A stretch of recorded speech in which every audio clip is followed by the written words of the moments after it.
ही गुलाबी हवा वेड लावी जीवा असं म्हणत छान अशी गुलाबी थंडी आलेली आहे.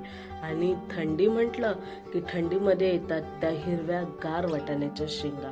असं तर आपल्याला ऑल टाइम आजकाल वाटाण्याच्या शेंगा भेटतात आणि फ्रोझन वाटाणे सुद्धा भेटतात, पण जी मजा ओल्या वाटाण्याच्या शेंगांमध्ये ना ती कशातच नाहीये. तर चला मग मी तुम्हाला आज शेअर करते माझी फेवरेट अशी वाटाणा पुलावची रेसिपी.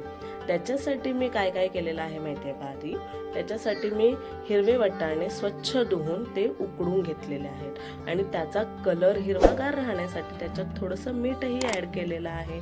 मग आता केली आहे फोडणीची तयारी. त्याच्यासाठी ठेवलेली आहे कढई. कढईमध्ये टाकलेलं आहे तेल. आणि कोणतीही पुलाव असो बिर्याणी असो काजूशिवाय तर कम्प्लीट होऊ शकत नाही, म्हणून मग मी थोडेसे काजू फ्राय करून घेतलेले आहेत. काजू फ्राय करून झाल्यावरती ते साईडला काढून घ्या आणि मग आपण करणार आहोत आता फोडणीची तयारी.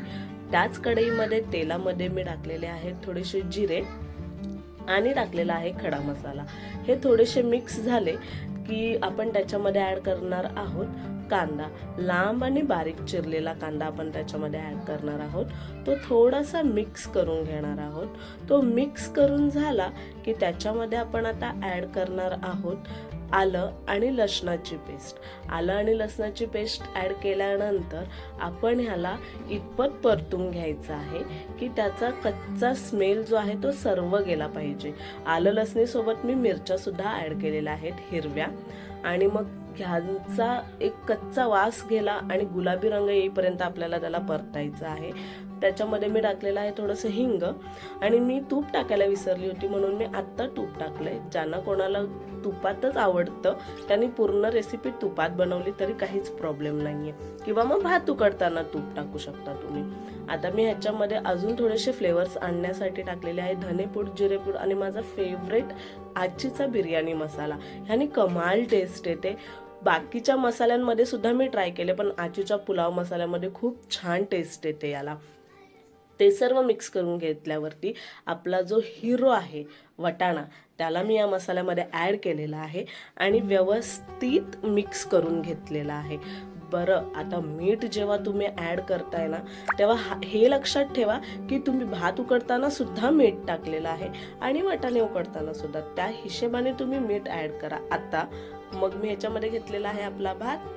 थोडं थोडं क्वांटिटीमध्ये टाकतीये, सर्व एकत्र टाकलं तर परतताना थोडासा प्रॉब्लेम होतो म्हणून. आणि मग थोडं थोडा भात ॲड करून मी असा तो व्यवस्थित परतून घेतलेला आहे.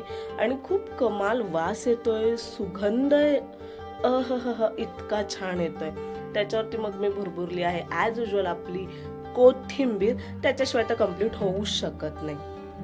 आणि मग मी माझा मटर पुलाव छान सर्व केला. मी तो एन्जॉय केला. तुम्ही सुद्धा सेम अशी रेसिपी तुमच्या घरी ट्राय करा आणि तुम्हाला कशी वाटली ते मला कमेंटमध्ये नक्की सांगा.